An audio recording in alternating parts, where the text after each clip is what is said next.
You want money to go home? Oh, yeah. He seems to have lost his You want some money to go way. home? I'm a stranger in a sea.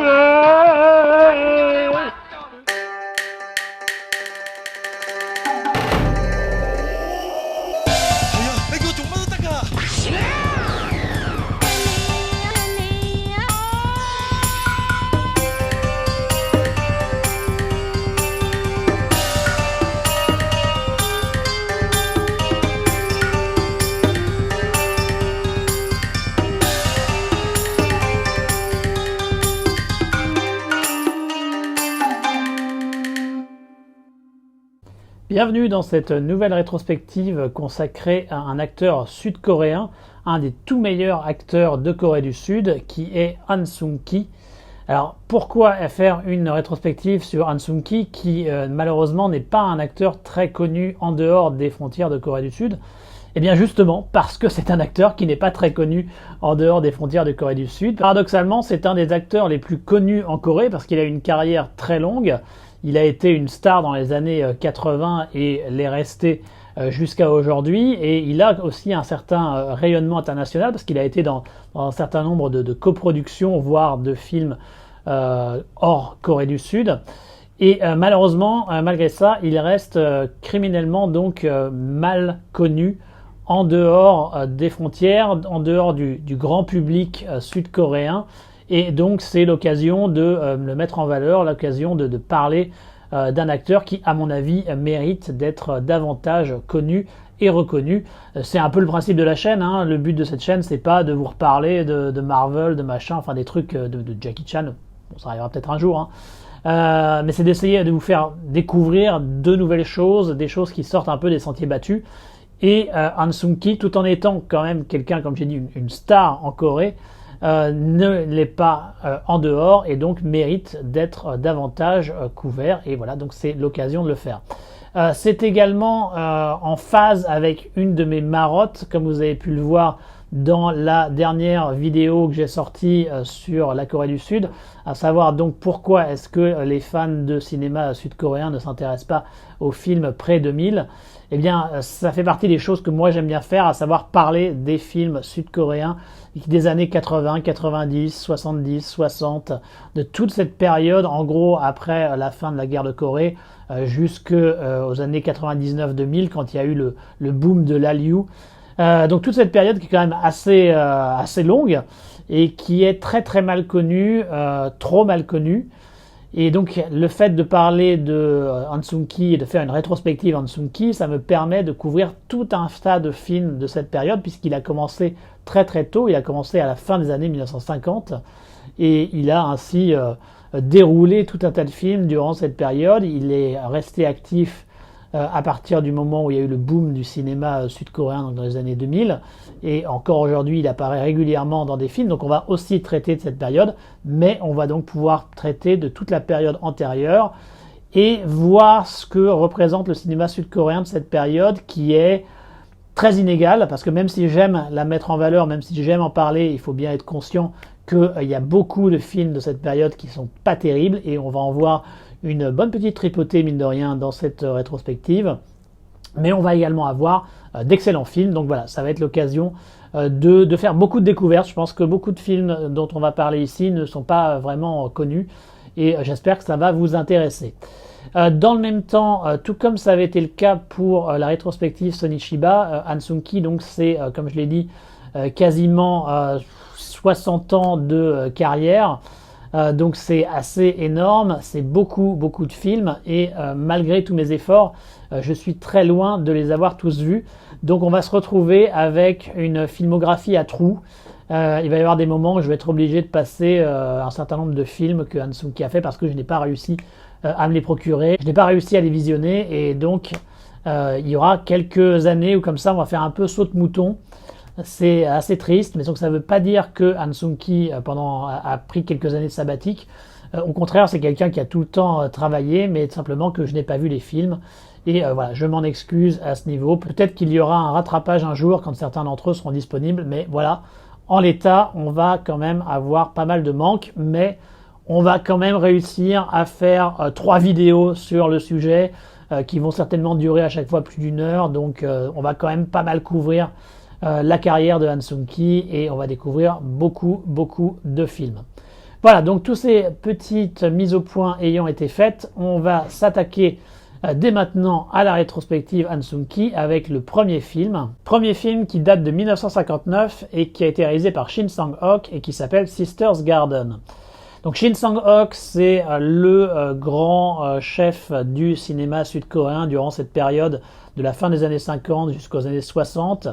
C'était vraiment lui qui était à la tête de la plus grosse société de production sud-coréenne de l'époque. C'était quelqu'un d'assez talentueux, qui était très touche-à-tout, qui faisait un peu dans tous les styles. Il a fait des films de guerre, des mélodrames, des romances, des drames, des comédies, des films fantastiques. Vraiment, il a touché à tous les genres, et parce que c'était le big boss du cinéma coréen durant cette période, c'est lui qui a également attiré l'attention de producteurs hongkongais, et ça a donné lieu à un certain nombre de collaborations entre les deux, tout particulièrement avec la Shaw Brothers. Mais bon, là je m'égare. En l'occurrence, Sister's Garden, qui date donc de 1959, c'est un mélodrame. C'est l'histoire de deux sœurs qui vont perdre leur père. Leur père va mourir soudainement, et elles vont devoir essayer de s'adapter à cette nouvelle donne, à cette nouvelle vie sans leur père, à devoir donc travailler, à devoir assurer leur subsistance, ainsi que celle de leur petit frère qui est joué par Han Sung-ki, puisque Han Sung-ki a commencé sa carrière en tant qu'enfant acteur. C'est un peu comme Bruce Lee. Donc là, il est haut comme 3 pommes dans ce film. Il a, 6-7 ans peut-être, quelque chose comme ça. Et le film, en tout cas, est assez intéressant dans le sens où c'est un mélodrame, oui, mais c'est un mélodrame qui parvient à déjouer les attentes et qui marche par échelon.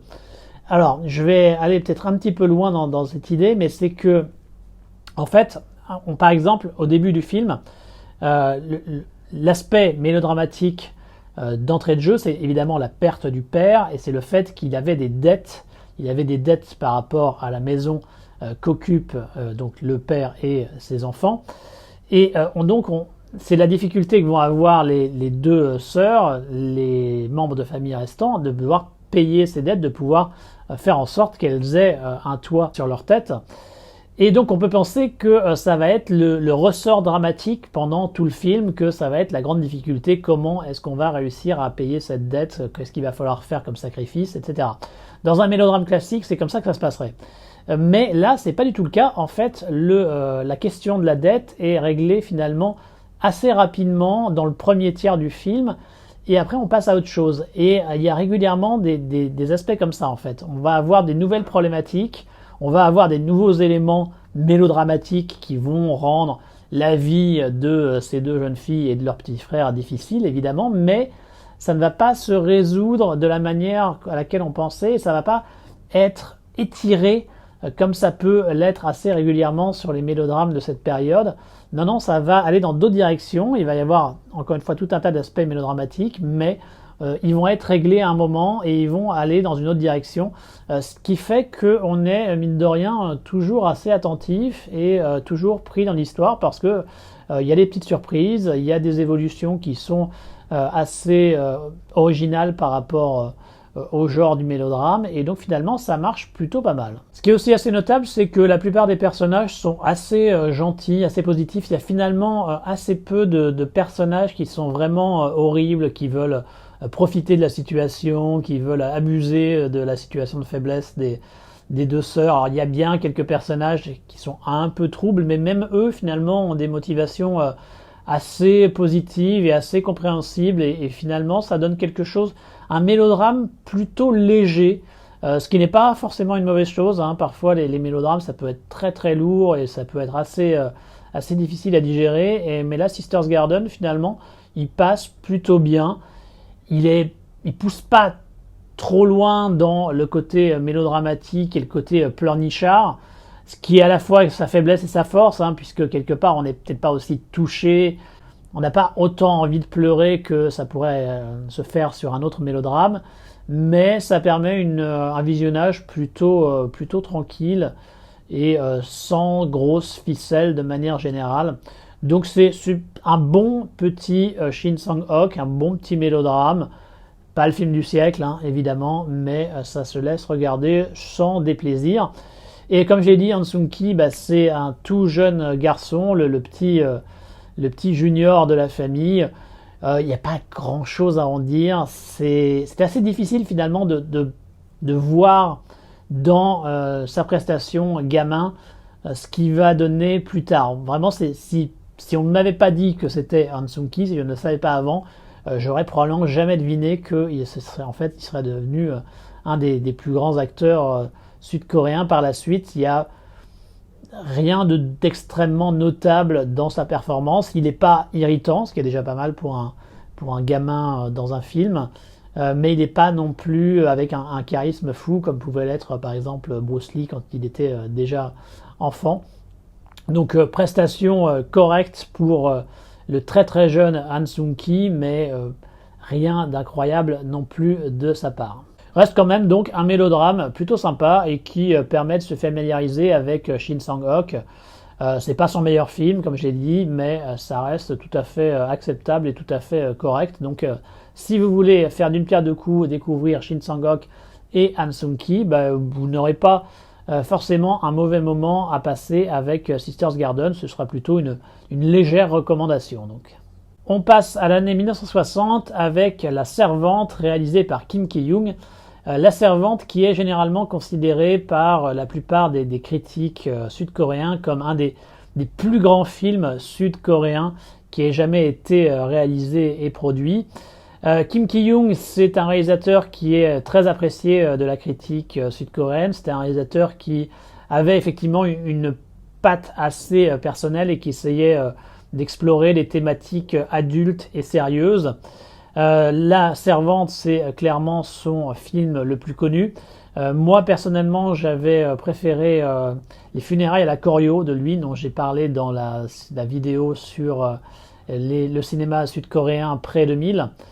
Mais en tout cas, La Servante, considérée, comme j'ai dit, comme un des plus grands films sud-coréens, donc on l'attaque avec une certaine prudence, parce que comme à chaque fois qu'on attaque un classique, un film qui est considéré comme classique, Metropolis, Citizen Kane, je ne sais quoi d'autre, on a toujours une attention particulière quand on va voir ce type de film, parce que on se demande est-ce que c'est mérité, est-ce que on va vraiment être ébloui, ou est-ce que ça va être une gentille arnaque et qu'il a finalement assez mal vieilli. Et moi, pour La Servante, je suis sur une position assez mitigée. Je pense que le film a des qualités, qu'il y a des concepts intéressants, mais qu'il pêche énormément dans son exécution. Alors, qu'est-ce que c'est que l'histoire de La Servante ? C'est une famille assez bourgeoise, donc de Corée du Sud, qui va engager donc une servante, et celle-ci va commencer à étendre sa toile, on va dire, et va essayer de prendre la place de l'épouse et de devenir donc la femme du patriarche, et se débarrasser en fait de tout le reste de la famille et de devenir donc ainsi l'épouse légitime. Au niveau des points positifs, c'est vrai que du point de vue technique, c'est plutôt pas mal. Le noir et blanc est très joli, la réalisation est assez élégante, les mouvements de caméra et tout sont assez fluides, donc c'est plutôt bien de ce point de vue-là, parce qu'il faut quand même bien garder en tête que le cinéma sud-coréen de cette période 50, début des années 60, du point de vue technique, était parfois un petit peu rudimentaire, mais franchement, de ce point de vue-là, La Servante est vraiment pas mal. Ça mérite peut-être pas d'être au niveau des films japonais de la même époque, mais quand même, ça se défend, c'est tout à fait recommandable. Comme je l'ai dit également, la thématique est intéressante parce que c'est une espèce de dénonciation du statut, en fait, de l'importance du statut dans la société coréenne, avec le fait que il faut que, pour être bien considéré dans cette société, il faut avoir une servante, il faut avoir une position sociale bien affirmée, il faut être capable de faire un certain nombre de choses, et que si on ne réussit pas à les faire, et bien tout de suite c'est une sorte d'opprobre qui tombe sur les personnages. Et en fait les personnages, le couple, qui est au centre du récit. En fait, ils sont enfermés dans cette espèce de carcan, ils ne peuvent pas en sortir. C'est pour ça qu'ils sont incapables de se débarrasser des manipulations faites par leur servante, alors qu'ils pourraient normalement parfaitement la dénoncer aux autorités ou la dégager, mais parce que ça représenterait mal pour eux auprès du reste de la société, eh ben, ils n'osent pas le faire, ils ne veulent pas le faire, et quelque part ça va les détruire. Donc du point de vue de cette thématique, c'est assez intéressant. De même, il y a une charge érotique qui est très prononcée et qui est plutôt assez bien mise en valeur, tout en sachant que ça reste un film coréen de 1960, hein, donc vous n'aurez rien d'extrêmement agressif à ce niveau, mais quand même, l'érotisme est bien présent, et c'est un élément qui est quand même assez fondamental dans l'histoire du film, donc c'est à nouveau une réussite. Donc, vous allez me dire, pourquoi avec autant de bons points, cette servante m'a laissé un peu froid?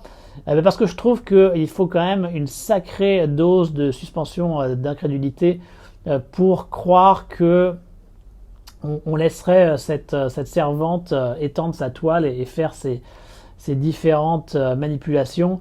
Autant dans la première partie du film, bon, ça peut s'avaler, ça peut se comprendre, mais à partir de la deuxième partie, quand il y a vraiment des morts, ça commence à être un peu gros. Ok, d'accord, la pression du statut, tout ça, la pression de la société, je comprends que ça bloque d'une certaine manière, mais enfin, il y a quand même un moment où trop est trop, et on va forcément faire quelque chose contre elle, ou on va faire quelque chose en la dénonçant aux autorités. Enfin, il y a tout un tas de possibilités pour essayer de se sortir de cette situation compliquée, mais non, les personnages sont complètement paralysés, et ça devient quand même assez difficile à avaler plus l'histoire avance. Et je pense que c'est vraiment ça le gros problème du film. Bonne mise en place des éléments, bon concept, mais l'exécution et la manière dont la narration se fait est difficile à avaler, à mon avis. Vraiment, on passe à un moment où c'est dur à croire. C'est très dur à croire, et c'est un problème pour le film. Et ça fait qu'on reste un petit peu sur sa fin, à mon avis. On n'est pas totalement convaincu par l'entreprise. Dans le même registre, mine de rien, parmi les films qui ont été assez influencés par cette servante, il y a Parasite, et je trouve que Parasite s'en sort un peu mieux, même si il a un peu les mêmes défauts. J'ai déjà parlé de Parasite dans la rétrospective Song Kang-ho. Moi, je trouve qu'il y a quelques moments où il y a ce même problème de suspension d'incrédulité. Donc c'est une constante du cinéma coréen quelque part, quand il y a ce type de thème et ce type de sujet. Parasite s'en sort un peu mieux. La servante, c'est vraiment très limite. Comme j'ai dit, la première partie, impeccable, tout marche. La deuxième partie, le déroulement du scénario est difficile à croire, difficile à avaler. Donc un film que je recommanderais quand même, parce que c'est un classique, c'est considéré comme un classique. Donc quand les films sont considérés comme des classiques, c'est pas pour rien, c'est qu'ils représentent quelque chose au moment où ils ont été faits. Et donc si vous voulez découvrir davantage sur le cinéma coréen, sur l'histoire du cinéma coréen, sur la progression qu'il a eue, et sur les évolutions de la société coréenne également, je pense que ça reste un film tout à fait recommandable, mais ne vous attendez peut-être pas à un classique absolu. À mon avis, c'est mitigé, c'est très mitigé. Et Han Sung-ki, vous me direz, dans cette histoire, il était encore gamin, le pauvre Han Sung-ki, donc c'est un des enfants du couple. Il y a un petit garçon, lui, et il y a une petite fille handicapée. Pareil que Sisters Garden, j'ai envie de dire, il s'acquitte de sa tâche plutôt bien. Il n'est pas irritant, il est assez convaincant, mais au final, on l'oublie assez rapidement. Quelque part, il se fait un petit peu voler la vedette par la petite fille qui, elle, étant handicapée, a cette espèce de visuel un peu plus fort, et qui marque davantage les esprits comparé à lui. Bon, en tout cas, performance correcte. Encore une fois, il faut quand même prendre en compte le fait que c'est un enfant, hein, donc on ne peut pas lui demander non plus d'être Al Pacino ou Robert De Niro. Donc il s'acquitte de la tâche plutôt bien. Maintenant, pareil, c'est pas pour lui qu'il faut forcément voir le film, mais davantage comme une étape importante dans l'évolution du cinéma sud-coréen de la période. On passe à l'année 1961 avec deux films qui ont été réalisés par le même réalisateur, à savoir Han Yong-mo. Le premier d'entre eux, c'est My Sister is a Hussy, également connu sous le titre de My Sister is a Tomboy, avec une jeune fille qui est une experte en judo. Et elle est tellement experte en judo qu'elle est capable de mater tous les prétendants qu'elle peut avoir, et donc elle a tendance à un peu regarder de haut ses potentiels fiancés, et c'est un problème puisque son père et de manière générale la société coréenne la pousse à se marier parce que on ne peut pas rester une jeune fille célibataire trop longtemps, ça ne se fait pas, et donc il faut à tout prix qu'elle se marie, et ça va mener à un certain nombre de difficultés, cette attitude qu'elle a, cette tendance à vouloir toujours avoir le dernier mot et à être capable de l'avoir physiquement. Ça ne se fait pas dans la société sud-coréenne. Comme vous pouvez un peu le sentir dans la manière dont je résume le film, c'est pas le film le plus progressiste qui soit en termes de genre. On a une illustration assez emblématique de la société patriarcale qui pouvait avoir lieu en Corée du Sud durant cette période. Parce que cette jeune fille forte, finalement, elle a quand même besoin d'un mari, elle a besoin d'être mise à sa place, et ça va être la grande question du film, la grande problématique du film, avec un moment le père qui va la mater durant une séance de judo un peu agressive pour bien lui faire comprendre qu'elle n'est pas si forte que ça. Et puis un des moments cruciaux du film, parce qu'à un moment elle va finir par se marier, en gros à la moitié du métrage, et elle ne va pas se comporter comme une épouse coréenne devrait, c'est-à-dire en gros prendre soin de son mari et faire ce que son mari lui demande. Et à un moment, alors que son mari va lui donner une claque, eh bien, elle va se défendre avec une prise de judo. Et alors là, attention, c'était le truc à pas faire. Tout le monde va la pointer du doigt et lui dire « Mais comment est-ce que tu as pu oser faire ça ? Non, il fallait que tu te prennes la claque, tu la méritais bien. » Donc ça a très très mal vieilli. C'est intéressant d'un point de vue culturel et sociologique de voir ça, mais effectivement, le fond du film est extrêmement critiquable et extrêmement daté à mon humble avis. C'est un petit peu dommage qu'il y ait une telle puissance du patriarcat, parce que autrement il y avait matière à faire une espèce de petite comédie romantique assez sympathique. Il y a quelques moments où par exemple elle interviewe les différents prétendants qu'elle a, qui est plutôt marrante. On voit des plans assez sympathiques de Séoul, donc au tout début des années 1960, et un petit peu de la nature environnante également. Donc il y a un certain charme quelque part dans le film. J'aime assez aussi l'acteur qui joue le rôle du père, qui est un habitué des films coréens de la période, mais qui sait le présenter sous un jour finalement assez positif, même s'il est rétrograde et ultra conservateur comme tous les autres hommes dans le film, mais il est présenté quand même sous un jour assez sympathique. Il a quand même de l'amour pour ses filles, il veut leur meilleur. Alors bon, après le meilleur, ça reste quand même d'une manière très très typée patriarcat, mais il parvient à rendre son personnage plutôt sympathique, en tout cas plus sympathique que les autres personnages masculins du film, à mon avis, qui sont quand même eux bien droits dans leurs bottes et bien sûr qu'ils ont raison, et que la jeune fille, elle, ne l'a pas. Alors après, la jeune fille, elle a aussi un certain nombre de défauts, c'est pas des défauts objectifs, j'ai envie de dire, elle s'énerve assez facilement, c'est pas non plus la femme parfaite, loin de là, mais quand même, c'est pas une raison pour lui dire qu'elle mérite de se prendre une baffe et de tendre l'autre joue. C'est pas comme ça que ça marche. Donc moi, évidemment, je ne peux pas vraiment vous conseiller de voir ce film si vous êtes très sensible à ces questions de genre et de place de la femme, ou alors au contraire regardez-le parce que c'est une sorte de témoignage d'une époque, heureusement par certains côtés révolue, mais pas totalement révolue non plus, hein, mine de rien, il y a quand même ce côté patriarcal en Corée du Sud qui reste assez fort, mais bon, on n'en est plus quand même à ce niveau-là, et c'est une bonne chose.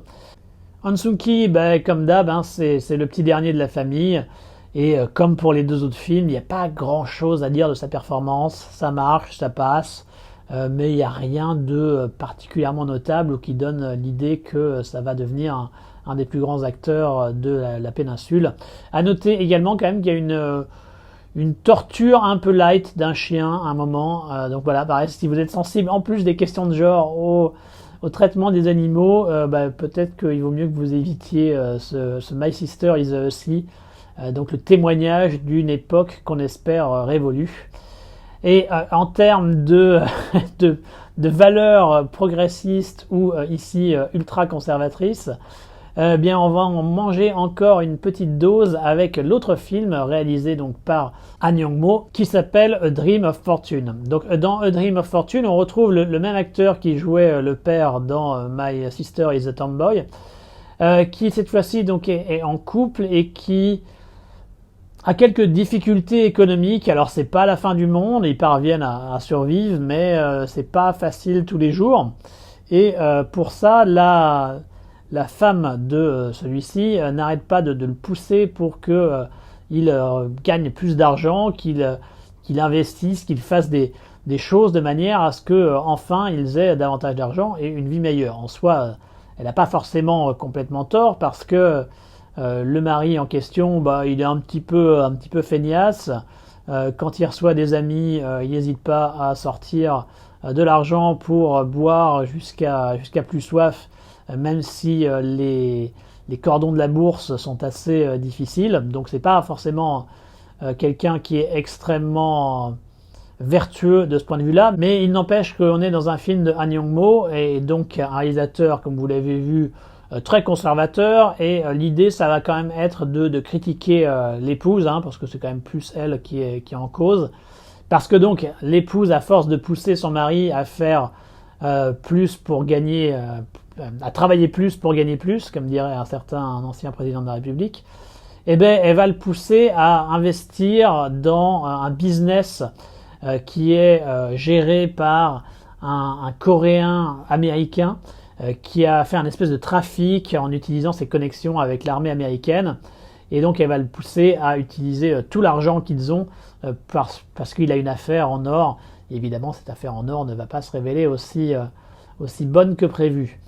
Et au final, quelle est la morale de l'histoire ? Eh bien, la morale de l'histoire, c'est qu'il vaut mieux travailler sérieusement et rester à sa place, faire ce qu'il faut et ne pas essayer de s'élever socialement. Donc c'est encore un message extrêmement conservateur, on va dire extrêmement néo-confucéen par bien des côtés, ce qui est assez emblématique de la culture coréenne, et qu'il a été pendant très longtemps et qu'il l'est encore par bien des degrés. Donc un message qui, encore une fois, de mon point de vue, n'est pas extrêmement louable et qu'il ne faudrait pas forcément prendre trop au sérieux, à mon humble avis.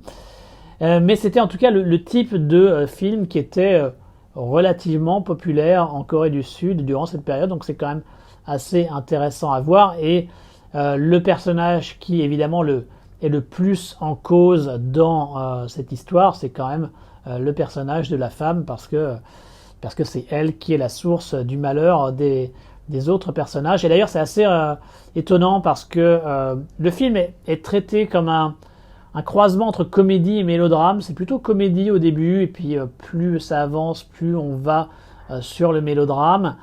Et sur la fin, le réalisateur met la cinquième, et d'un seul coup, on se retrouve vraiment avec une fin extrêmement tragique, presque trop tragique par rapport à ce qui s'est passé jusque-là.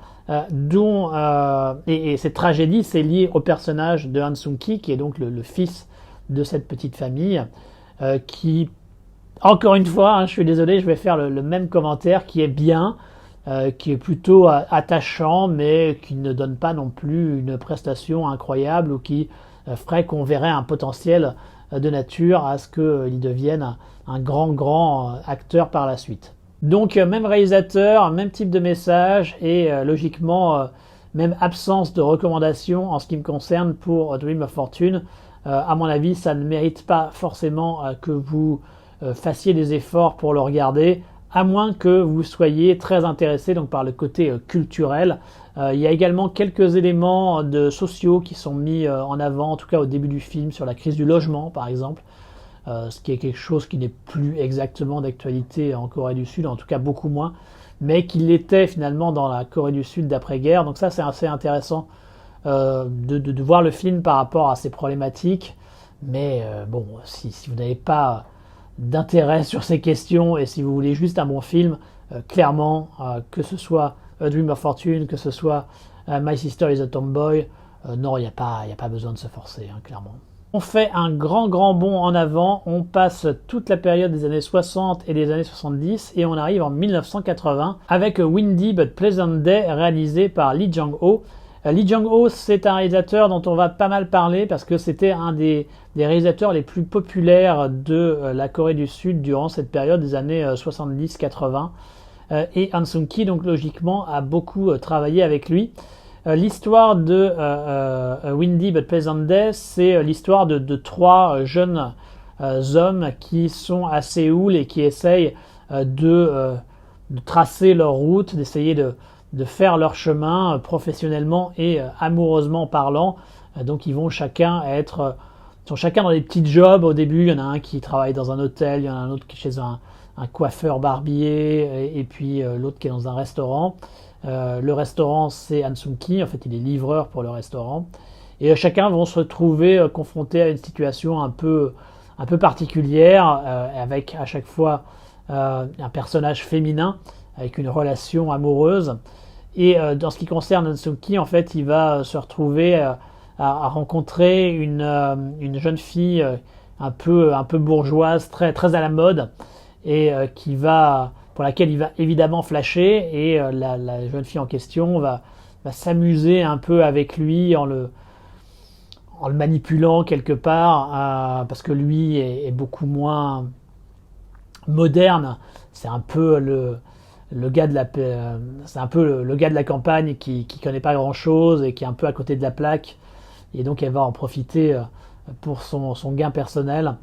Et c'est ça le principal segment de Han Sung-ki, et il y a des segments un petit peu similaires avec quelques variations pour les deux autres amis en question, mais c'est celui d'Han Sung-ki qui est quand même au centre du métrage et qui est, à mon humble avis, le plus intéressant. Et ce qu'il y a d'intéressant dans Windy but Pleasant Day, c'est à nouveau de voir l'évolution de la Corée du Sud et tout particulièrement de Séoul durant cette période.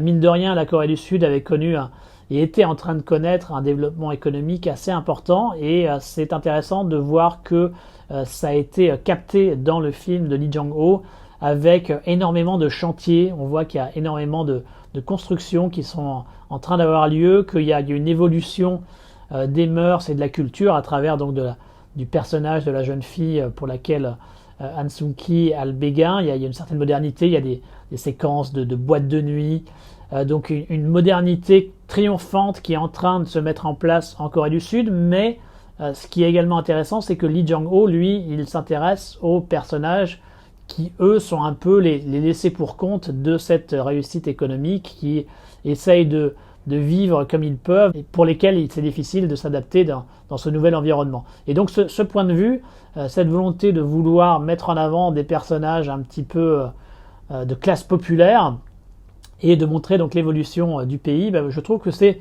l'aspect le plus intéressant du film. Le film est constamment entre comédie et drame.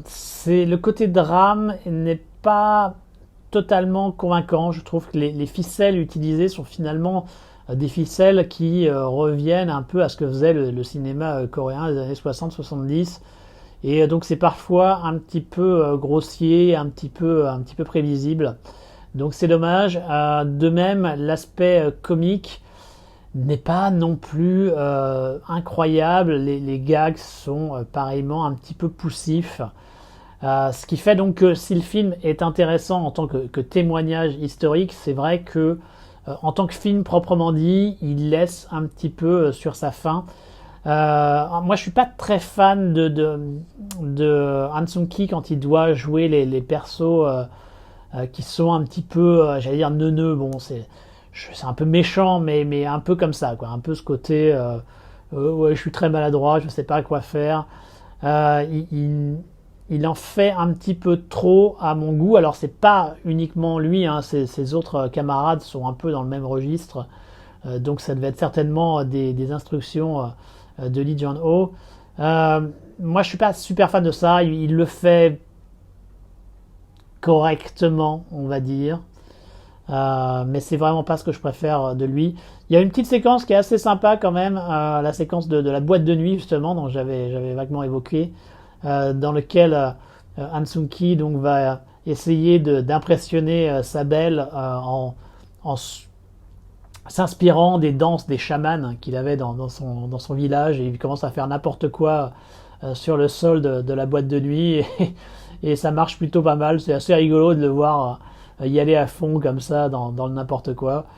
Voilà, bon, ça reste un truc assez mineur, mais voilà, il y a quelques petites séquences comme ça, quelques petits moments sur lesquels on peut se raccrocher, mais le film est quand même dans l'ensemble un petit peu poussif et un petit peu laborieux à mon goût.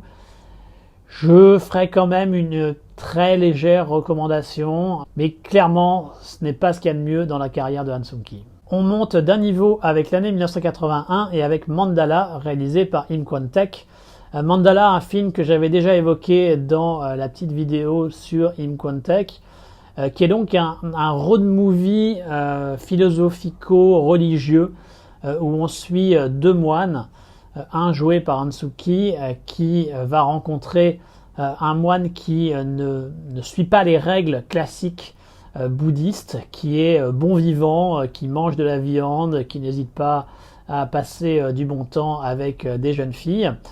Et évidemment, ce comportement de ce moine iconoclaste, ça va faire douter Han Sung-ki, qui est déjà un petit peu dans une période fragile de sa vie, qui est parti faire cette espèce de trip bouddhiste suite à une déception amoureuse, et donc ça va encore plus accroître sa confusion, et on va le suivre donc dans ces différents moments, parce qu'il va le croiser à différents moments de sa vie, et tout le temps sur les routes, en allant de droite à gauche en Corée du Sud. Et donc cet aspect road movie déjà est très intéressant, parce que mine de rien c'est assez étonnant d'avoir cette structure road movie pour un film dont les questions thématiques centrales sont philosophiques et religieuses, et ça permet mine de rien de bien placer les individus dans l'environnement spécifique de la Corée du Sud, de les mettre dans un cadre naturel qui les remet à leur place quelque part, leur place en tant que être humain dans l'univers. Et c'est un aspect que je trouve assez intéressant, et d'autant plus que Im Kwon-taek est toujours très très bon quand il fait ce type de plan de personnages qui sont en train d'aller d'un point A à un point B. On retrouve un petit peu de la science du cadrage et de l'ambiance qu'il y avait chez King Woo avec ce type de personnage, avec ce type de situation. Et on retrouve donc ça dans Mandala, et rien que pour ça, c'est déjà très, très intéressant. Et puis, les questions... Alors moi, je ne suis pas quelqu'un de très religieux, c'est le moins qu'on puisse dire. Donc, les questions religieuses, de manière générale, ça me touche pas beaucoup, mais je pense quand même que la manière dont Im Kwon-taek questionne ces sujets-là est intéressante et digne d'intérêt, et donne de la matière à la réflexion. Donc même si je ne suis pas touché ou très concerné par les questions religieuses qui sont développées dans Mandala, je les trouve intéressantes, et donc je pense que même si vous êtes dans mon cas, vous aurez quelque chose d'intéressant à réfléchir en regardant Mandala. Et puis c'est des beaux portraits de personnages, hein. C'est intéressant justement de voir ces personnages évoluer, de les voir se poser des questions et essayer d'être des personnes meilleures, mais par des chemins différents. Et donc de ce point de vue-là, le film est réussi, et c'est pour moi une des premières prestations majeures de Han Sung-ki. Là, jusqu'ici, comme vous avez vu, hein, tous les films de Han Sung-ki dont j'ai parlé jusqu'ici, c'est des films où j'étais assez critiques de la prestation de l'acteur. Alors la plupart d'entre eux c'était des films où il était gamin, donc c'est un peu difficile d'être trop critique quand on est face à un gamin de cet âge-là. Mais on ne peut pas dire que dans les films précédents, il y avait de quoi être ébouriffé. Mais là, sur Mandala, je trouve qu'il est vraiment excellent. Il est très sobre, il est très bien. Il réussit à exprimer les différents questionnements qui agitent son personnage, les émotions qu'il a en lui et qu'il essaye également de supprimer, avec lesquelles il essaye de cohabiter. Et tout ça, donc, c'est parfaitement rendu par lui et c'est évidemment sublimé par la réalisation d'Im Kwon-taek de manière générale. Et on trouve quand même un élément qui, à mon avis, est l'élément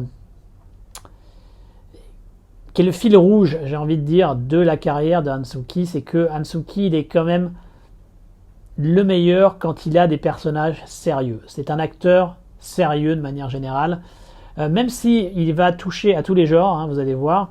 Il est quand même, à mon humble avis, le plus convaincant quand il a des personnages avec un certain quotient dramatique, quand il y a une tentative de faire quelque chose de sérieux, et il l'est un petit peu moins quand il faut faire le guignol, quand il faut faire des personnages un peu neuneux. Ça va être un problème, à mon humble avis, qui va se retrouver dans un certain nombre de ces films par la suite. Mais voilà, avec Mandala, on a une grande prestation de Han Sung-ki pour un film qui est très intéressant, qui n'est pas, à mon humble avis, peut-être à cause de cette facette religieuse très présente, le meilleur film de Im Kwon-taek, mais qui est quand même un film tout à fait recommandable, tout à fait excellent. Dernier titre de cette année 1981, c'est un film au nom assez mystérieux et intrigant, puisqu'il s'agit de La petite balle lancée par un nain, réalisé par Lee Won-se. Et alors qu'est-ce que c'est l'histoire de La petite balle lancée par un nain? Eh bien c'est l'histoire d'une famille dont le père est un nain, un artiste de cirque, dont celui-ci se retrouve sans travail puisque le cirque ferme ses portes, et il revient donc dans sa petite famille qui vit dans une petite ville qui est à la campagne, à côté d'une petite ville, on va dire. Et il va donc essayer de continuer à travailler dans le cadre d'une Corée qui est alors en plein changement économique assez drastique. Il va se retrouver à être un espèce de portier d'un club tendance club à hôtesse. Mais il va vouloir en tout cas continuer à travailler, même si ses fils, puisqu'il a 3 fils, lui demandent de s'arrêter, et on va donc voir un petit peu toute la difficulté quelque part qu'il y a à vivre dans cette Corée en plein changement quand on est quelqu'un qui n'est pas dans la norme, puisque c'est un nain par définition. Mais également on va voir toute la relation très touchante entre ce père de famille et ses enfants, puisque ses enfants et son épouse, eux, sont normaux, hein, ils ne sont pas atteints de nanisme. Donc ça va donner un mélodrame très sérieux, étonnamment, par rapport à son sujet qui pourrait être un petit peu étrange, ou qui pourrait donner une approche limite fantastique quelque part, mais non, pas du tout. C'est une approche totalement sérieuse, assez un petit peu mélodramatique, comme c'était les conventions du genre, on va dire, en Corée à cette époque. Mais en tout cas, c'est une démarche que moi je trouve très intéressante et très courageuse, parce que mine de rien, c'est vrai que dès qu'on a des personnages de nains, en fait, je vais revenir un petit peu au film Ça tourne à Manhattan de Tom DiCillo, je ne sais pas si vous l'avez vu, dans lequel à un moment il y a le réalisateur qui veut faire une espèce de vision un petit peu lynchienne, un peu étrange, un espèce de rêve, et il engage un nain pour ça, et le nain se plaint, l'acteur nain se plaint que à chaque fois qu'on fait appel à lui, c'est parce que c'est des trucs dans ce style, des trucs étranges, des trucs bizarres, il n'y a jamais des personnages vraiment de nains dans le monde réel. Et il a pas tort, hein, c'est quelque chose qui est quand même assez rare, c'est plus utilisé dans la science-fiction, dans des trucs fantastiques, mais on a rarement des personnages de nains normaux.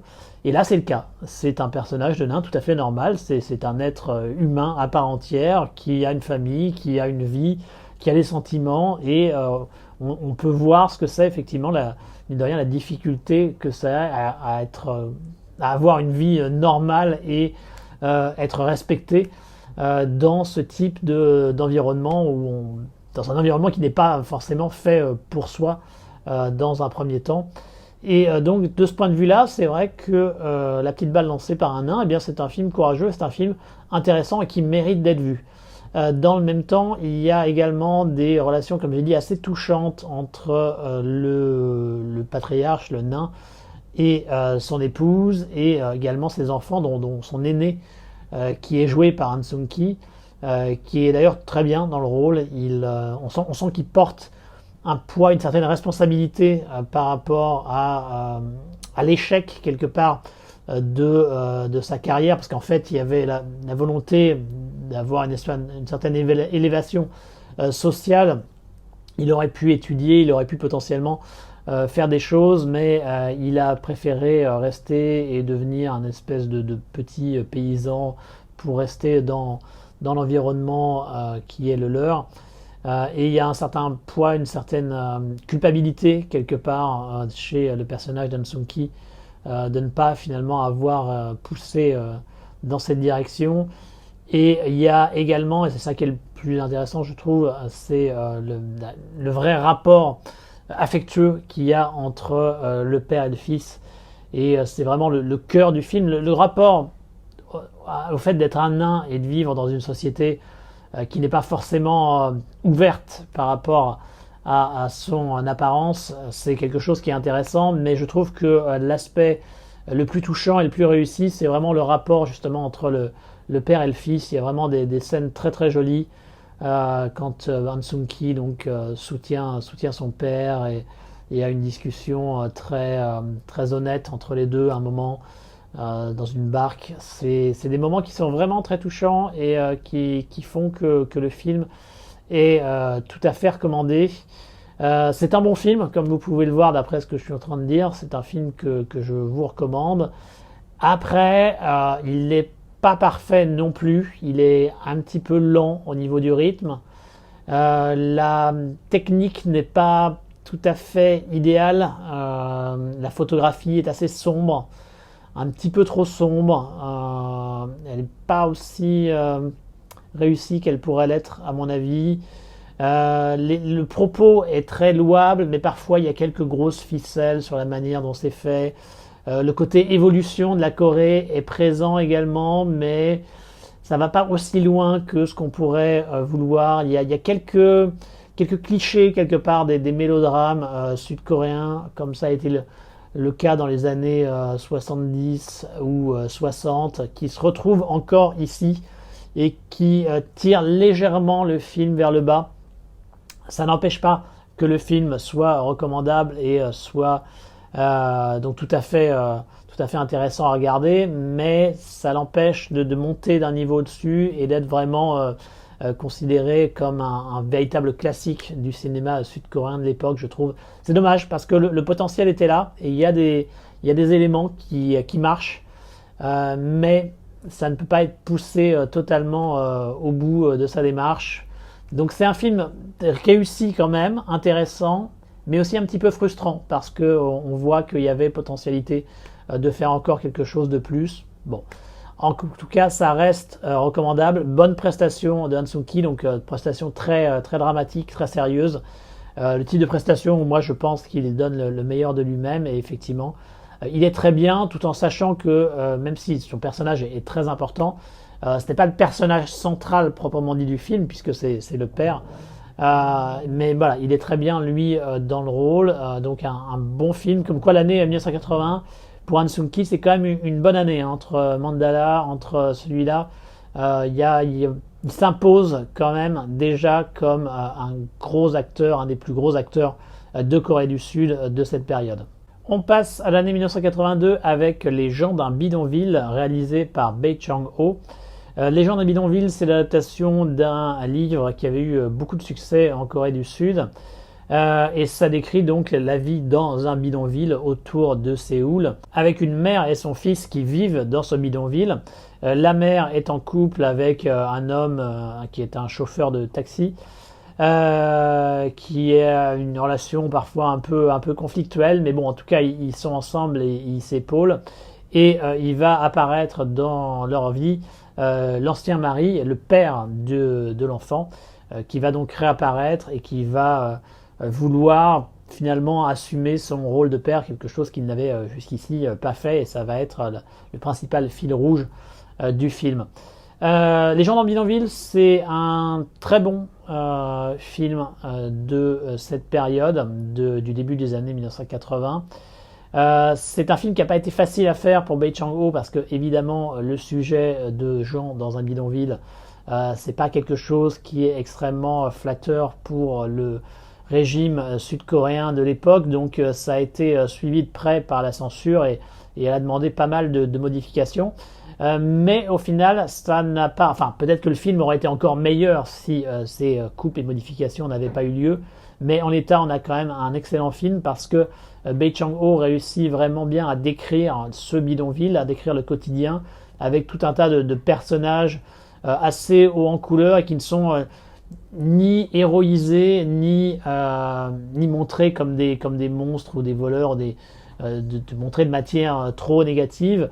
Ce sont des êtres humains avec toutes leurs contradictions et leurs sentiments. Ils essayent de vivre leur vie de tous les jours normalement dans un environnement qui n'est pas forcément évident, mais c'est montré de manière assez convaincante, de manière très réaliste par Bae Chang-ho.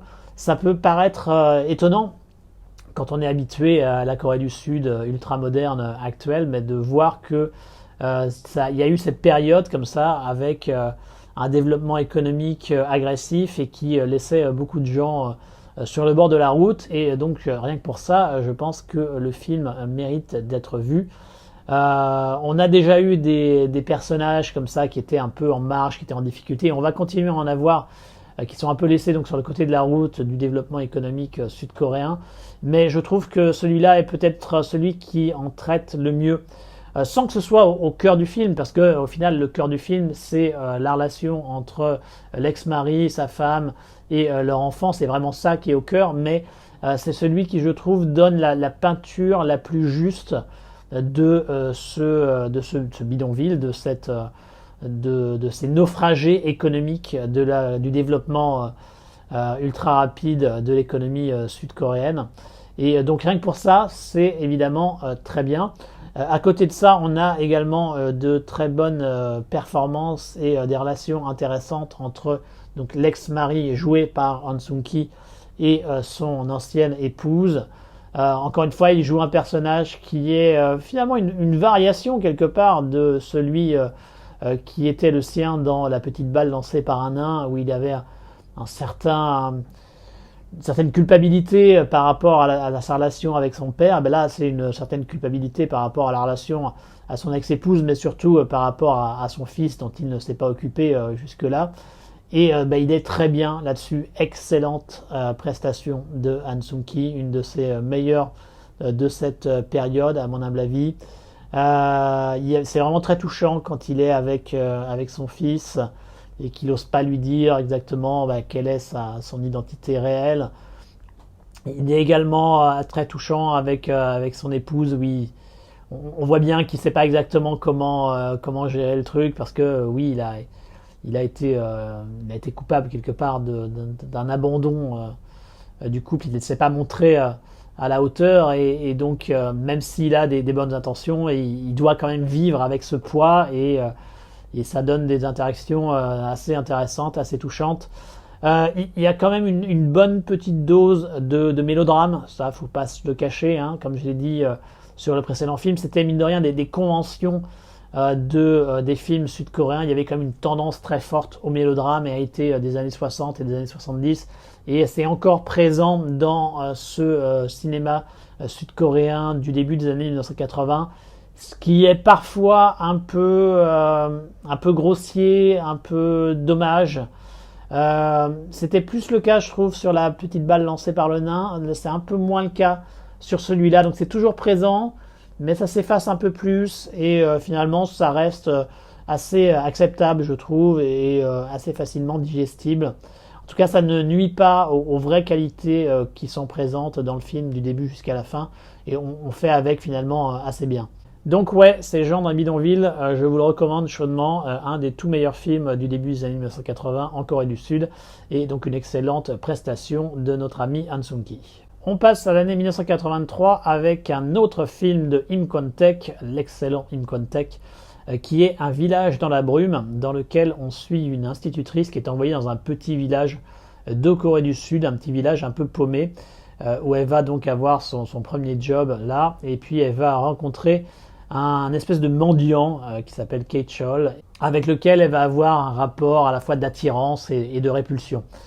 Le village dans la brume, ça fait partie d'un quasi sous-genre du cinéma d'auteur sud-coréen qui était très présent dans les années 1970 et qui va un petit peu s'effacer, mais reste toujours un petit peu présent quelque part, qui sont donc des films avec des personnages féminins qui se retrouvent dans un environnement totalement différent de ceux auxquels elles sont habituées et qui vont découvrir leur trauma, leur sexualité, ce genre de choses, enfin, qui vont avoir à découvrir leurs pulsions les plus intimes d'une manière ou d'une autre. Il y a eu un certain nombre de films qui ont été faits comme ça. Il y avait un film qui s'appelait Yodo, il y avait un film qui s'appelait Journey into the Night, tous ces deux qui étaient faits dans les années 70. Il y en a bien d'autres. Et donc, le film de Im Kwon-taek s'inscrit dans ce registre, dans ce sous-genre. Et c'est, à mon humble avis, un des meilleurs. Et pourquoi c'est un des meilleurs ? Parce qu'il y a Im Kwon-taek derrière la caméra. C'est vraiment ça qui fait la différence. Il est capable de créer une atmosphère assez fascinante avec donc ce village qui est constamment dans la brume. C'est un petit village qui a été, je crois, filmé dans le sud de la Corée du Sud. Et on y croit. Alors, il y a toujours cette espèce d'opposition également qui est assez récurrente dans le cinéma sud-coréen et qui est assez fréquente dans le cinéma mondial de manière générale, avec la personne qui vient de la ville et qui va devoir s'adapter à cet environnement villageois, rural, qui est très différent. Mais donc elle va également avoir à explorer donc ses désirs, sa sexualité et sa psychologie intime. Mais donc oui, le côté atmosphérique de Im Kwon-taek, c'est vraiment ça qui fait la différence. C'est extrêmement bien réalisé, comme on peut s'y attendre de sa part. La photographie est très jolie.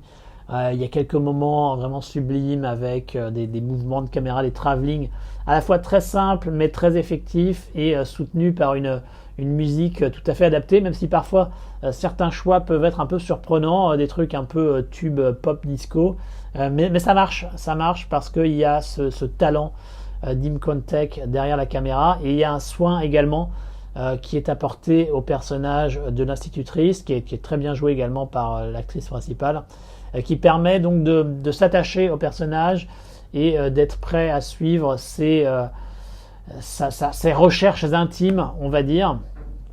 Alors, comparativement, j'ai un petit peu plus de réserve sur le personnage du mendiant joué donc par Han Sung-ki, évidemment, qui est bien, mais qui est dans un registre dans lequel je ne suis pas forcément le plus fan, ou donc il est un peu en mode surjeu parfois. Alors ça dépend, il y a des fois où il est très très sobre, il y a des fois où il est un peu en mode surjeu pour montrer le caractère, à quel point le personnage est en dehors de la communauté dans laquelle il vit. Il y a d'ailleurs tout un propos également de Im Kwon-taek par rapport à ça, par rapport à ce que ça dit des gens, à ce que ça dit de cette communauté dans la manière dont il traite ce personnage marginal, que ce soit dans les bons et dans les mauvais côtés. C'est assez fascinant également de ce point de vue-là. Donc, de tout ce qui est du propos à la fois sur les personnages, sur la société, le côté mise en scène et atmosphère, le village dans la brume est très bien. Mais donc quelques légères réserves sur la manière dont Han Sung-ki joue son personnage, sur la manière dont parfois il en fait peut-être un petit peu trop.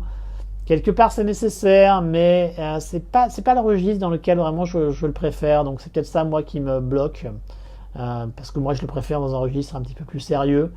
De même, il y a quand même quelques très légères scories Le film est peut-être un petit peu trop long, pas de beaucoup, mais un poil. Il est également un peu surexplicatif sur la fin. Il y a toute une explication par rapport à ce qui s'est passé avant qui est vraiment pas nécessaire. Elle aurait pu être largement dégagée et ça aurait été très bien, voire même mieux au final. Donc ça, c'est pas nécessaire. Bon, c'est pas des grosses scories, ça n'empêche pas de faire que Le Village dans la brume est donc un bon Imcontech et donc évidemment très recommandé.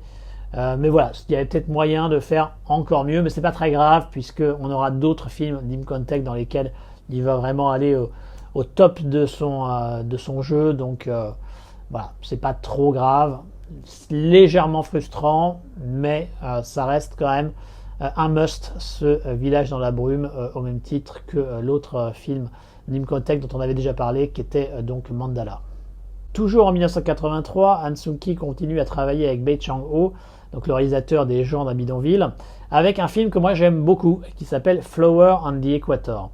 Alors qu'est-ce que c'est l'histoire de Flower on the Equator? En fait, c'est l'histoire d'un homme qui va voir une voisine qui est dans un espèce de complexe immobilier. Il va voir qu'elle vit en face de chez lui et qui va en tomber amoureux, on va dire. Et ce qui est intéressant dans Flower on the Equator, c'est que pendant tout le film, en fait, on ne sait pas si on est en train d'assister à une belle histoire d'amour où les deux personnages vont finir par se rencontrer et vont s'aimer, ou bien si au contraire on est en train d'assister à un espèce de psychopathe et que notre personnage joué par Han Sung-ki, donc le voisin qui est tombé amoureux de sa voisine, si en fait il est en train s'il a une pulsion totalement anormale et si cette obsession va mener à un dénouement tragique.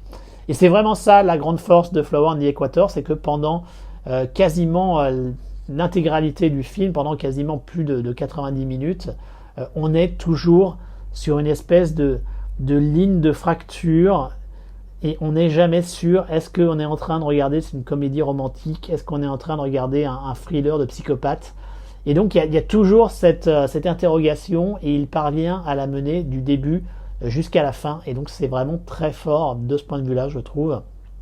Et je ne vous dirai pas évidemment qu'est-ce que c'est au bout du compte, il faudra que vous regardiez le film pour le savoir.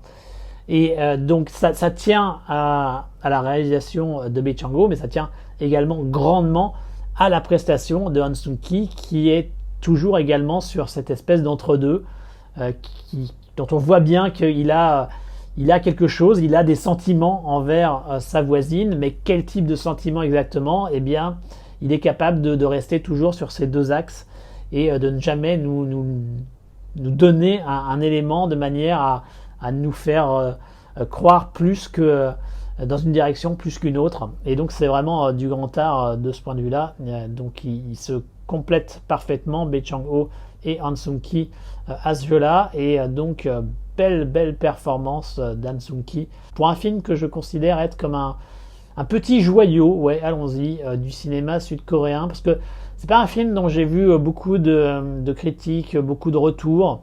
C'est un film qui m'a l'air quand même relativement oublié, alors pas tant que ça puisqu'il a été mis sur la chaîne de la Korean Film Archive, mais quand même c'est pas celui qui revient le plus souvent quand on parle des films sud-coréens classiques des années 1980, et donc j'aimerais bien le mettre un petit peu plus en avant et vous le recommander chaudement. Alors peut-être que vous ne l'apprécierez peut-être pas autant que moi en étant peut-être plus au courant de quel est le concept du film. Moi je l'ai vu alors que j'étais totalement vierge de toute information, je ne savais pas du tout à quoi j'avais affaire, donc potentiellement j'étais peut-être le public idéal dans les meilleures conditions pour le regarder. Mais j'espère en tout cas que vous le ressentirez et que vous le découvrirez d'une façon similaire et que vous l'apprécierez tout autant que moi. Et donc oui, grosse recommandation, gros coup de cœur pour ce Flower on the Equator réalisé par Bae Chang-ho.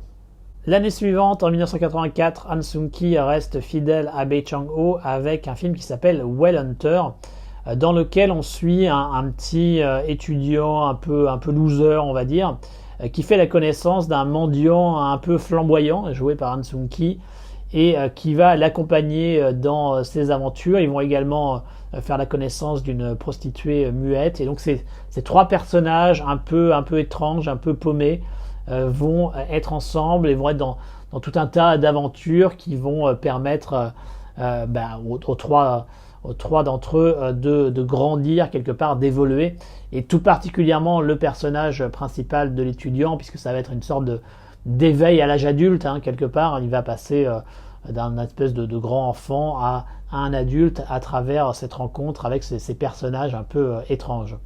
Donc le concept est plutôt sympa, et le film a des qualités. Le film a vraiment des qualités. Déjà parce que techniquement il est très bien emballé. On a une jolie photographie, on a pas mal de plans très intéressants de Séoul au début des années 1980. Moi, c'est toujours quelque chose que j'aime beaucoup, voir Séoul et l'évolution qu'elle a connue des années 60 aux années 80 à aujourd'hui, à travers les films comme ça. Et le Well Hunter, mine de rien, il nous donne quand même pas mal d'opportunités de voir Séoul durant cette période. Il y a également toute une partie du film qui se passe davantage dans le sud durant l'hiver, et ça donne des très jolis plans, également des très jolis paysages qui sont bien mis en avant par le réalisateur, par Bae Chang-ho. Donc il y a un côté technique très sympa, et c'est d'autant plus intéressant quand il fait vraiment confiance à ses images pour créer des moments purement cinématographiques, donc avec les images mais également la musique.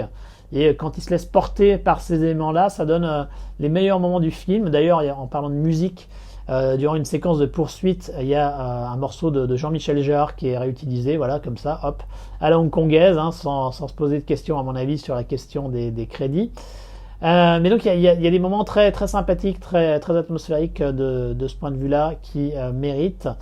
Le film est un petit peu plus ambigu sur le message qu'il veut porter par rapport à la situation politique, par rapport à ce qu'il en est de cette espèce d'éveil à l'âge adulte. Qu'est-ce que ça veut dire être adulte, et comment se positionner par rapport à la situation politique et sociale en Corée du Sud. Il donne pas une réponse très claire et à mon avis suffisamment satisfaisante par rapport à ça. Bon, on peut comprendre également que, étant donné les problèmes de censure qu'il y avait, la pression de la censure en Corée du Sud durant cette période, peut-être que Bae Chang-ho n'a pas pu vraiment mettre tous les messages et toutes les idées qu'il avait en lui, auquel cas effectivement ça se comprend et c'est dommage, mais voilà, on peut pas le blâmer. Ça n'empêche quand même que le film est tout à fait attachant, que les trois personnages finalement marchent assez bien quand ils sont ensemble, et tout particulièrement grâce à Han Sung-ki qui est vraiment qui est à fond. Alors il est vraiment à fond dans son rôle de mendiant flamboyant, et c'est vraiment très sympa à voir. Il y a une séquence où il essaye de baratiner des touristes en anglais et tout. Il y a pas mal de moments bien sympathiques où il a l'air sûr de lui, il est extravagant, et il porte mine de rien une bonne partie du film sur ses épaules, et il est excellent. Une de ses je sais pas si je dirais une de ses meilleures prestations, parce qu'il y a quand même beaucoup de très bonnes prestations dans sa filmographie. Mais il est marquant, et c'est vrai que s'il n'était pas là, je ne sais pas si le film aurait un tel poids, une telle réussite artistique. Bon, il y a quand même derrière Bae Chang-ho qui est pas un mauvais réalisateur, et comme je t'ai dit, il y a un aspect technique, il y a une ambiance qui sont présents, donc c'est aussi au crédit du réalisateur qu'il faut mettre ses qualités. Donc on peut pas dire que le film soit uniquement porté sur la prestation de Han Sung-ki, mais quand même il participe grandement au fait qu'on passe un bon moment devant ce Well Hunter, qui est un bon film de cette période, un bon film sud-coréen du début des années 1980, et donc qui est tout à fait recommandé. Autre bon film de l'année 1984, c'est Between the Knees de Lee Jung-ho. Alors, bon film, que moi j'aime vraiment bien, mais qui ouvre à polémique, on va dire, et qui est critiquable par bien des points. Alors déjà, il faut préciser que Between the Knees, en fait, c'est un film semi-érotique, un drame érotique, on va dire, dans lequel une jeune fille est troublée, en fait, par ses désirs. Elle a une sexualité problématique. Elle ne sait pas se refuser aux hommes, et donc résultat elle se retrouve très régulièrement à être abusée et dans des situations donc assez difficiles pour elle. Elle a une espèce de trauma qu'elle se balade, et ça va être le concept du film. En fait, on va découvrir au fur et à mesure quelle est la nature de ce trauma, et on va voir si elle réussit à s'en débarrasser, à passer outre ce problème psychologique. Et au cours du film, évidemment, il va y avoir pas mal de scènes un petit peu érotiques, puisque c'était une des grandes mamelles, c'est le cas de le dire, du cinéma sud-coréen de cette période. C'était l'érotisme. Durant les années 1980, il y avait une véritable politique de production de films érotiques, avec comme but d'essayer en gros de divertir le public avec des sujets potentiellement qui étaient loin d'être polémiques, en tout cas par rapport à la situation politique qui était celle de la Corée du Sud, puisque on était encore sous une dictature militaire qui n'était pas vraiment souhaitée et appréciée du public, et on peut tout à fait les comprendre. Mais donc le gouvernement en place essayait de faire une espèce de politique de pain et des jeux, comme à l'époque romaine, c'était un grand classique, et donc le côté production de films érotiques était quelque chose qui était très mis en avant par le pouvoir, par le régime en place, avec ce but clairement affiché. Et de ce point de vue-là, le film s'inscrit donc dans ce moule, et ça s'inscrit d'autant plus qu'il y a un message qui est le gros élément polémique du film, puisque le trauma, alors gros spoiler, attention si vous voulez voir le film, passez ce moment-là, mais en gros, le traumatisme a été fait par un professeur qui était occidental, et qui a donc abusé de la jeune fille alors qu'elle était encore enfant, et donc c'est ce traumatisme qu'elle se trimballe pendant tout le film. Mais clairement, pour Lee Jang-ho, ce qui est critiqué ici, c'est pas juste un personnage ou un traitement par rapport aux femmes, c'est vraiment le côté occidental en fait. En gros, ce qu'il veut dire, c'est que l'Occident a corrompu la Corée du Sud. Voilà. Donc c'est exprimé à travers ce personnage de professeur qui abuse de son élève, mais il y a plein d'autres éléments à travers le film qui sont clairement dans cette direction. On a un personnage de frère, donc de la jeune fille, qui est fan de Michael Jackson, qui passe son temps à écouter Michael Jackson et à faire du breakdance, et qui est à cause de ça donc est dans sa bulle et incapable de communiquer avec le reste de sa famille. Il y a tout un tas de symboles avec des Coca-Cola, avec tout un tas d'éléments comme ça où on voit bien que il y a un message ultra critique de l'Occident par rapport à la Corée du Sud. Le personnage d'An Sung-ki qui va être un espèce de pôle masculin de stabilité et qui va aider le personnage féminin à essayer de passer outre ce trauma, c'est un espèce de parangon de vertu coréenne traditionnelle. Il s'habille de temps en temps à la coréenne, à l'ancienne. Il fait un certain nombre de disciplines qui sont liées à la Corée du Sud. Il y a des valeurs qui correspondent tout à fait à l'espèce de garçon coréen parfait. Et donc c'est grâce à lui, grâce à ces valeurs traditionnelles que la jeune fille va pouvoir réussir à retrouver une meilleure direction. Et donc évidemment, c'est quand même un message qui est très critiquable, parce que autant je peux tout à fait comprendre, et ce serait parfaitement légitime, qu'on soit critique de la manière dont l'Occident a parfois traité la Corée de manière générale, et après la Corée du Sud une fois que la séparation a eu lieu, tout mettre sur le dos de l'Occident, tous les problèmes de la Corée sur le dos de l'Occident, c'est quand même totalement exagéré également. Il y a une absence, je trouve, de critique du système patriarcal ultra conservateur coréen, qui est quand même extrêmement douteuse de mon point de vue. Et donc j'aurais bien aimé quelque chose d'un petit peu plus subtil, d'un petit peu plus nuancé, où on pourrait tout à fait légitimement critiquer certains aspects de la civilisation occidentale et de l'influence occidentale, mais à mon humble avis, il faudra également être tout à fait critique de la même manière sur certains des aspects les plus discutables de la civilisation coréenne ancienne. Et ça, c'est quelque chose que le film ne fait pas, et donc à mon humble avis, on peut être légitimement critique et ou choqué par le message qui est exhibé par le film. Et malgré ça, comme vous voyez, moi je suis très critique sur le message de Between the Knee, mais je trouve quand même que le film est réussi malgré ce message, parce que on a une performance de l'actrice principale qui est excellente.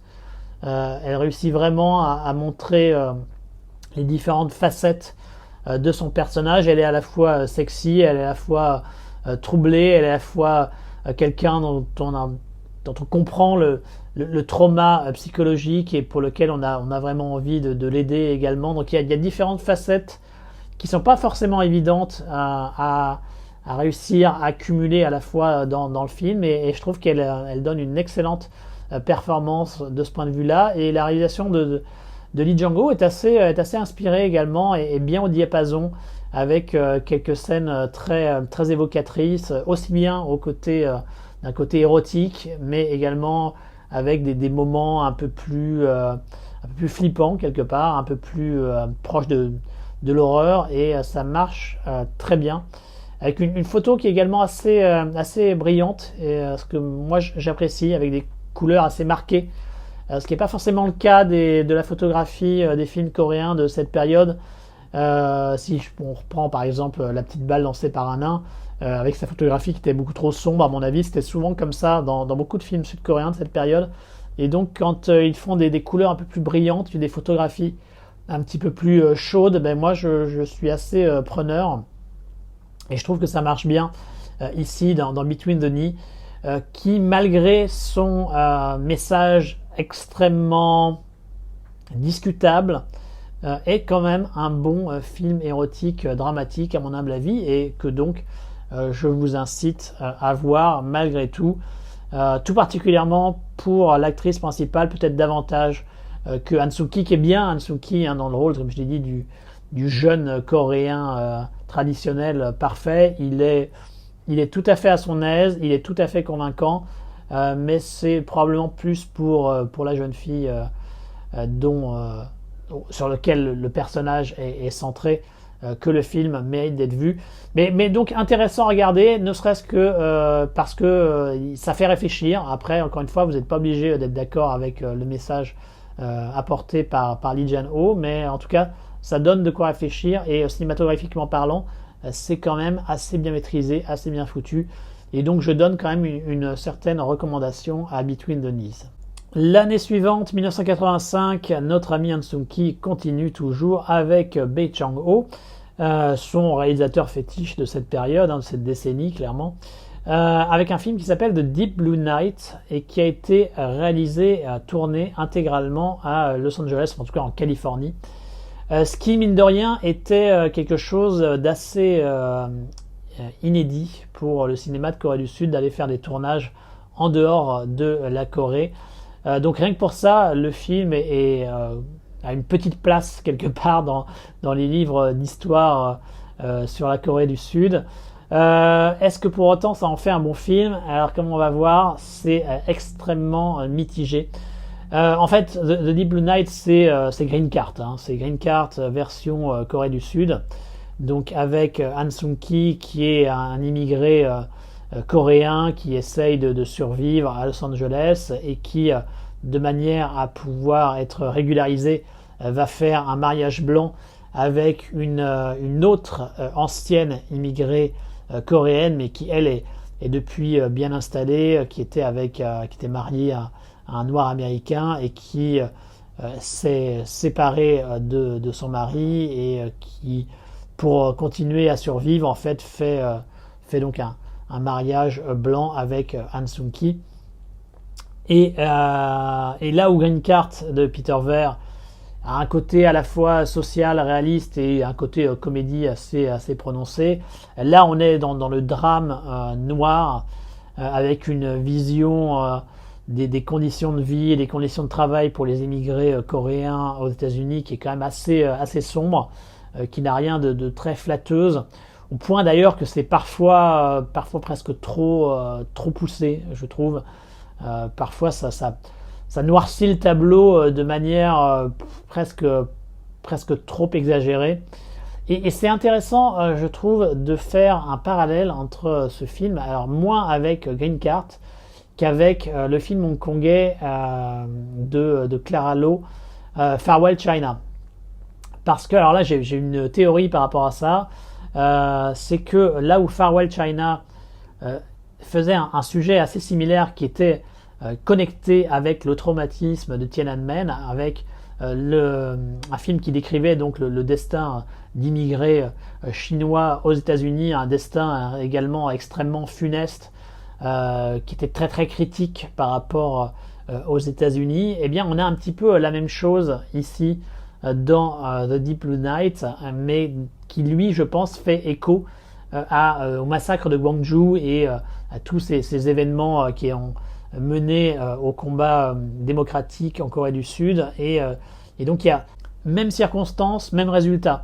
On a eu un événement traumatique pour la nation ici, Gwangju pour la Corée du Sud, et on a un traitement finalement équivalent avec donc les histoires d'émigrés aux États-Unis et un traitement très très sombre de cette vie là-bas. Et donc j'ai l'impression qu'il y a vraiment un parallèle qui peut être fait entre Farewell China et The Deep Blue Night. Et de la même manière, alors qu'on a donc même concept, même traitement, ben, j'ai envie de dire que ça se plante de la même façon quelque part, parce que le traitement est tellement noir qu'au final on a du mal à rentrer dans le film, on a du mal à parfois croire à ce qui se passe. C'est un aspect tellement exagéré, tellement mélodramatique, et puis les personnages en eux-mêmes sont pas vraiment attachants.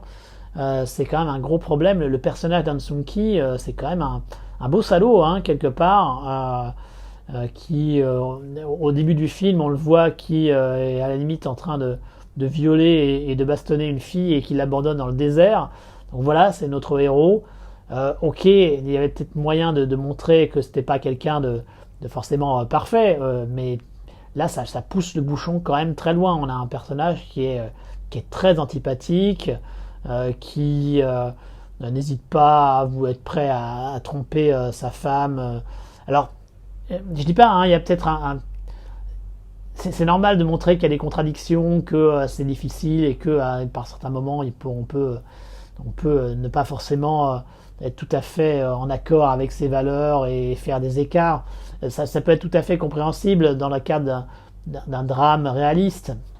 Mais là, j'ai l'impression que la barque est quand même très très chargée ici, et au final, le personnage d'An Sung-ki, on n'a pas forcément envie de le suivre pendant tout le métrage.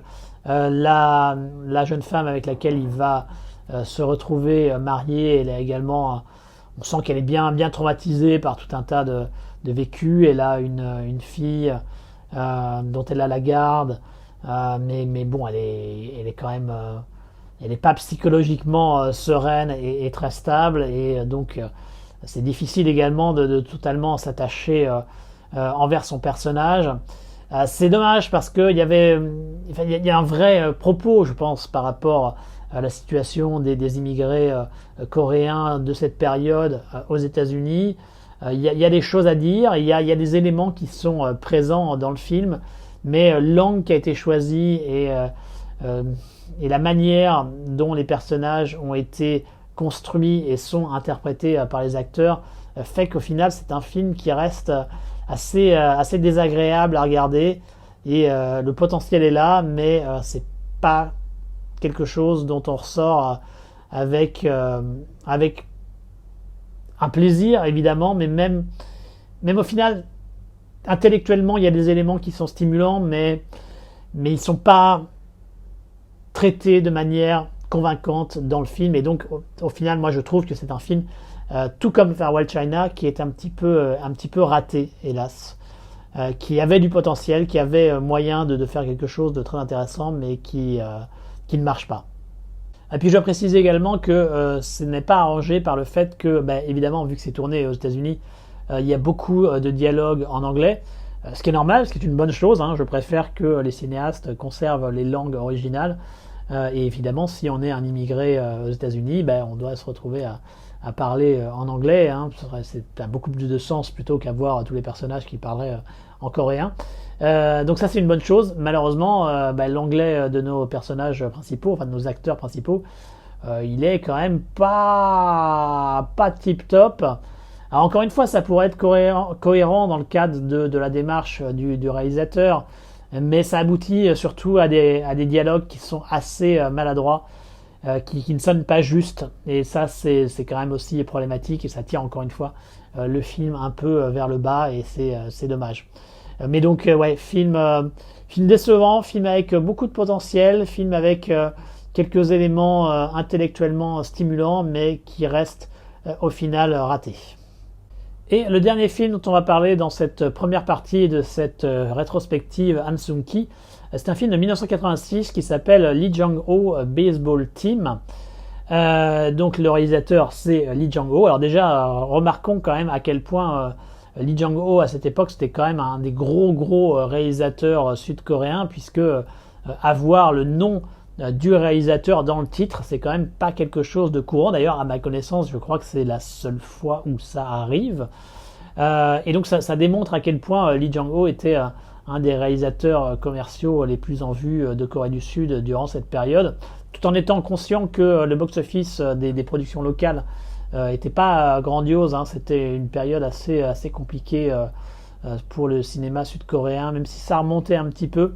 Mais Lee Jang-ho, en tout cas, c'était le roi du box-office.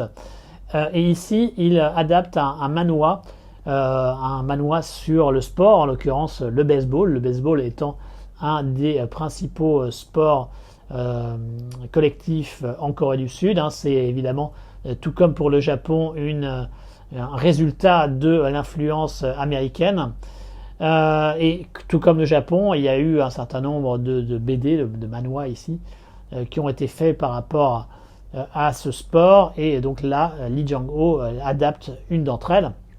Alors si vous avez déjà regardé certaines de mes rétrospectives ou d'autres vidéos de recommandations où il m'arrivait de parler de films de sport, j'ai déjà indiqué que c'était une espèce de formule imparable, avec toujours le même principe, avec des personnages très différents, un peu hauts en couleur, qui évidemment ne réussissent pas qui ont une individualité beaucoup trop forte, et qui vont finalement réussir à former un groupe homogène dans lequel les différences de chacun vont compléter celles des autres, et ça va donner quelque chose qui va leur permettre d'atteindre un objectif qui va être en général de réussir une compétition sportive. Et donc cette espèce de formule, c'est une formule quasi imparable, hein, qui marche très bien. Il suffit de faire un minimum de développement, un minimum de travail, et on a un film qui marche. Et donc on aurait pu croire que Lee Jang-ho Baseball Team allait être du même niveau, et allait donc être un film de sport très efficace et très convaincant. Malheureusement, c'est pas le cas. C'est pas le cas parce que notre ami Lee Jang-ho, il a un gros problème de ton dans son film. On oscille assez régulièrement entre le film réaliste, film de sport classique réaliste, et des moments totalement délirants, totalement what the fuck, qui pourraient peut-être passer dans un animé, mais qui pousse beaucoup trop loin la suspension d'incrédulité dans un film de cette nature, surtout que ça apparaît comme un cheveu sur la soupe. Alors je vais vous donner plusieurs exemples. Le film en lui-même, c'est un truc classique, hein. On suit essentiellement un joueur qui est censé devenir une star, mais qui a un ego un peu trop prononcé, qui est également troublé par des problèmes de cœur, et qui va se retrouver à être sous la houlette d'un entraîneur extrêmement coriace, et qui va le remettre dans le droit chemin avec d'autres personnages un petit peu extravagants, et donc ça va permettre à ce que cette nouvelle équipe aille au top. Voilà le concept, hein, classique. Et donc pendant la première heure, tous les personnages sont traités à peu près sérieusement. Ça suit la formule, avec peut-être une tendance mélo, romantique, un peu plus prononcée que la normale, mais bon, à la limite, pourquoi pas. Et à partir du moment où nos personnages principaux, les membres de l'équipe, vont aller s'entraîner sur une île isolée, et alors là, on part dans le délire complet. L'entraînement devient un truc de manga à la Dragon Ball. Ils se mettent à soulever des troncs d'arbres et tout en courant. Enfin, ça n'a, enfin, on n'y croit pas, quoi. C'est pas possible. Et il y a également un personnage qui est très problématique, un personnage très très problématique, un personnage de joueur noir.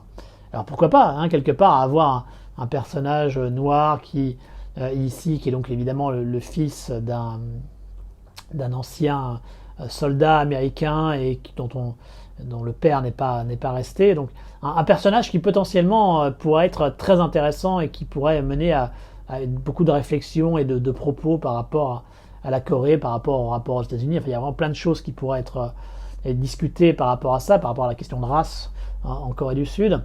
Le problème, c'est que ce personnage, il est joué par un acteur sud-coréen et qui donc est en blackface, qui prétend être noir. Et pendant une bonne partie du film, d'ailleurs, on se pose la question de est-ce que c'est vraiment censé être un personnage noir, ou est-ce que c'est censé être un personnage de coréen, mais qui aurait une espèce de lubie, qui se prendrait pour quelqu'un de noir, et puis à un moment on va réaliser qu'en fait c'est une espèce de trauma, ou c'est une espèce de forme de défense, une forme d'originalité qu'il avait par rapport à x, y raison, et non, c'est bien un personnage noir, mais qui est joué par un acteur coréen, et ça fait beaucoup de mal au film, hein. C'est ridicule. Dès qu'il apparaît, c'est ridicule. Et ça plombe le film, qui a déjà donc ce problème de ton dont j'ai parlé, qui en plus est extrêmement long, 2 heures, pour une histoire, comme on l'a dit, qui est assez prévisible, hein, parce que c'est la formule du film de sport. Donc c'est beaucoup de scories, mine de rien, qui nuisent énormément au film, qui ne l'avait pas empêché pour autant d'être un succès en Corée du Sud lors de sa sortie. On sent qu'il y a une volonté de surfer sur les modes des années 80, d'essayer de capter l'esprit de cette époque, tout particulièrement avec des chansons un peu pop, des trucs comme ça. Ça a réussi que partiellement, en grande partie à cause comme j'ai dit, de ce problème de ton et de ces choix très douteux, essentiellement avec ce personnage noir. À côté de ça, on a Han Sung-ki qui joue en fait l'entraîneur handicapé, extrêmement dur, extrêmement cruel. Et par contre, lui, il est très très bien. Il est vraiment excellent. On se retrouve un peu dans ces personnages d'entraîneurs à la Olivier Tom, Captain Tsubasa, enfin certains qu'on a pu voir dans les mangas, limite un peu maître de kung-fu, tendance Drunken Master, ce genre de concept. Et il est vraiment très bien. Il est excellent dès qu'il est dans chaque scène. Donc heureusement que Han Sung-ki est là. Il permet quand même de faire en sorte que le film, qui est pas non plus totalement désagréable, hein, ça se laisse voir, mais donc avec la formule minimum, avec quelques éléments qui sont respectés de la formule, avec Han Sung-ki, on peut passer un moment pas trop désagréable devant le visionnage de cette baseball team, mais quand même gros problème, hein. Gros problème dans ce film de Lee Jang-ho qui l'empêche d'atteindre son objectif affiché, d'être un film commercial, divertissant, réussi, mais avec également suffisamment de cœur, avec des personnages auxquels on croit. Ben non, malheureusement, on n'y croit pas vraiment. Et c'est regrettable, mais bon, ça reste un minimum regardable, heureusement. Et voilà, et donc on termine cette première partie de la rétrospective de Han Sung-ki. Donc je pense qu'il y a beaucoup de films dans cette rétrospective que vous ne connaissez pas forcément. Beaucoup, comme vous l'avez vu, qui ne sont pas forcément des films que je vous recommanderais à visionner, mais je pense que vous avez quand même pas mal de titres qui méritent d'être vus dans cette rétrospective, dans cette filmographie. Et dans la deuxième et la troisième partie, on va monter en puissance avec toujours plus de titres intéressants, avec un Han Sung-ki qui va s'affirmer de plus en plus comme étant le boss du cinéma de Corée du Sud et un des acteurs les plus talentueux de sa génération. Voilà, donc n'hésitez pas à regarder les films que je vous ai conseillés. N'hésitez pas à regarder également les autres films, même si je ne vous ai pas recommandé, si vous les trouvez intéressants dans leur concept.